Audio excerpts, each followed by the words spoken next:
Biden is falling in more ways than one. It's a perfect metaphor for how the media tries but fails to prop him up. In this video, we're going to take a look at the continuously plunging poll numbers for Biden, all as the media buries the latest revelations regarding his crime family.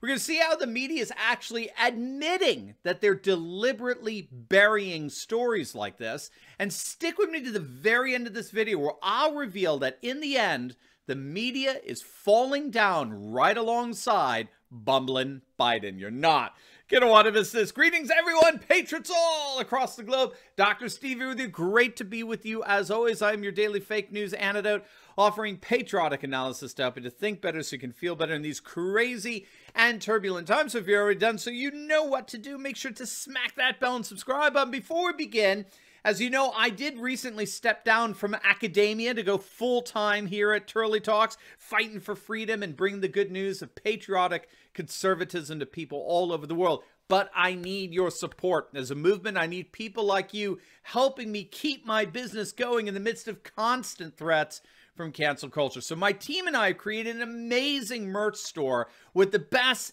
designs in the world, like this one. Is this not cool? Kim Jong-un shirt saying, "I'm no longer the craziest president." We've got some of the best Patriot gear where you can pick out something that spreads hope and supports my channel here at the same time. So make sure to click on the link below and get your Patriot merch today and support our movement so I can continue to bring you the best optimistic news about a rising conservative age each and every day. These designs are punchy, they're fun, but they won't stick around for long. So click on that link in the description below to both support me and spread Patriot hope, and I cannot thank you enough for it. All right, gang, let's dive right in here. Joe Biden. I mean, what do you say about this man? I mean, seriously, what do you say about this guy? I mean, we literally have weekend at Bernie's in the White House, but instead of a weekend, it's 4 years. Well, that is if he makes it that long. We'll get into that in a moment. But look, there's no way around this anymore. Afghanistan is long behind us. It should not be, but that's just the nature of our 24/7 news cycle. Afghanistan's behind us. The southern border is being ignored by the media. They're covering up Hunter's laptop and their joint bank account, which we'll get to in a moment. And yet, despite all of that, Biden's poll numbers continue to plunge. And it's not for lack of trying among the leftist activists disguised as journalists in the mainstream media. But the latest poll from Rasmussen that just came out is utterly devastating. Take a look at this. A stunning 58% of likely voters believe that Sleepy Joe is not up to the job of being president. When asked, how confident are you that Joe Biden is physically and mentally up to the job of being president of the United States, a full 50% said they are not at all confident, while another 8% said not very confident. But then Rasmussen asked a follow-up question that's just as revealing. Do you think Joe Biden is doing the job of president, or are others making decisions behind the scenes? Astonishingly, only 38% believe Biden is making his own presidential decisions. A clear majority, 53%, say others are making the decisions for him. I mean, that's absolutely astonishing. 58% of likely voters believe he's not physically or mentally up to the job. 53% believe others are making his decisions for him. Now, this Rasmussen poll would explain, at least in part, why Biden's approval numbers just continue to tank so severely. We talked about this in yesterday's video. The latest Quinnipiac poll has Biden barely clinging on to life at just 37% approval. 37%. That corroborates the latest Zogby poll of nearly 1,000 likely voters that found that Biden's approval rating is cratered to an utter humiliating 36.4%. So we got two independent back-to-back polls coming out, one with Biden at 36%, the other at 37% approval. And in this latest Quinnipiac poll, which, keep in mind, is left-leaning, the disaster, right, what's really bringing his numbers down are independents. Biden has literally lost independents. I mean, he's down to 28% approval. Nearly 60% of independents explicitly disapprove of Sleepy Joe. He's done. That's over.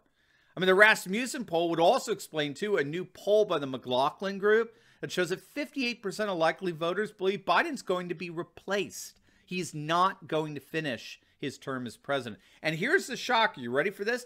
A majority of Democrats believe that, according to the McLaughlin poll. 52% of Democrats believe Biden will be replaced before the end of his term. And the key motivator for this belief, according to McLaughlin, is that a majority of voters see Biden as increasingly feeble and mentally and physically weak. And they just don't see how he's possibly up for this job. He simply doesn't have the mental acuity and physical stamina to be president. Now, of course, the mainstream media, the propaganda wing for the Democratic Party, of course, they're doing absolutely everything they can to shield Biden from this kind of scrutiny by voters. They're doing everything they can to coddle him, to pamper him, glowing news coverage. They fully accept his turning his back on them at so-called press conferences, and they giggle when he has to look at his notes in order to remember the names of the ones he does happen to call upon. And the latest atrocity in this news media bias is the absolute burying of the bombshell revelation that Joe and Hunter actually shared a bank account together. Now, you know why they didn't want to touch the laptop scandal a year ago. This time back July of this year, the New York Post published emails from Hunter Biden that alleged that he and his dad shared a single bank account. And while this is obviously a huge development in the brewing scandal, my namesake over at Fox News, Jonathan Turley, he pointed out that the stories literally disappeared into thin air. And the supposed magicians performing this magic trick are, of course, the mainstream media. Turley notes that there's ample evidence in that laptop to appoint a special prosecutor to look not only into the illicit dealings of Hunter, but also the extent to which Sleepy Joe was complicit. You know, complicity like sharing the same bank account where all the illicit funds were potentially deposited? But nothing. Not a peep. Not a single major news outlet gave a single second of coverage to this astonishing revelation. Not one. And we know why. The fascinating thing here is that the mainstream media isn't even hiding their animus or their bias anymore. You may have seen this, but just days ago, LA Times columnist Jackie Calmes actually excoriated the media for practicing what she called both siderism in political coverage. And in the article, she basically said that there was a time when both Democrats and Republicans were both equally worthy and blameworthy partners in democracy. But now, in the age of Trump, the Republicans are rejecting democracy with their voter suppression laws and their constant questioning of the legitimacy of the 2020 election, even though, by the way, she bought into the whole Russian collusion hoax back in 2016. Hilarious, isn't it? By the way, one of the major reasons why the media is so terrified by the constant questioning of the legitimacy of the 2020 election is because they know the Arizona audit results have indeed changed everything. I did a video that you'll definitely want to check out. I'll link the video down below in the pinned comment section as well, so you can watch it after this one. It's going to make your day about how Arizona audit is changing everything, right? But alas, this LA Times writer goes on justifying why the media should emphatically not treat Republicans and Democrats the same. In her world, the Democrats are the good guys. They are the saviors of democracy. The Republicans, of course, are the bad guys. So she's coming out advocating precisely this kind of burying of stories that make Democrats look bad.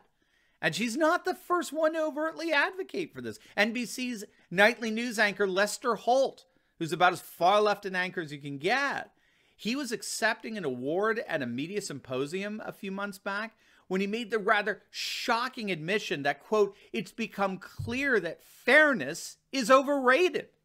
The idea that we should always give two sides equal weight and merit does not reflect the world we find ourselves in. Now, if you don't know, Holt basically argued that the Trump side of America doesn't need to be listened to because the facts in any case that they would dispute are so patently obvious. According to Holt, we all know the sun sets in the west. That's a simple fact. And there's no point in listening to 75 million Americans who want to try to dispute something as obvious as that. Giving them equal time to spew out their absurd view of the world is overrated. And it's no longer realistic in the radically partisan world in which we live, where clearly one side is concerned about truth while the other side is delusional. Is it any wonder why Americans don't trust the media anymore? Is it any wonder why Joe Rogan pressed Sanjay Gupta to admit that his network, CNN, deliberately lied about Rogan?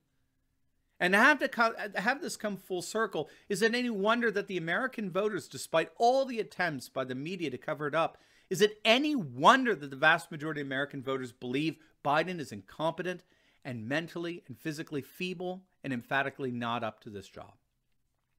So we'll certainly be keeping our eyes on where all of this is going, but there's no question. It appears that both Biden and the mainstream media have indeed lost the American people, which means that their demise promises to be our gain. Now, before you go, you will definitely want to check out my latest video on why the Arizona audit changes everything. It's going to absolutely make your day. So make sure to click on that link, and I will see you over there. God bless.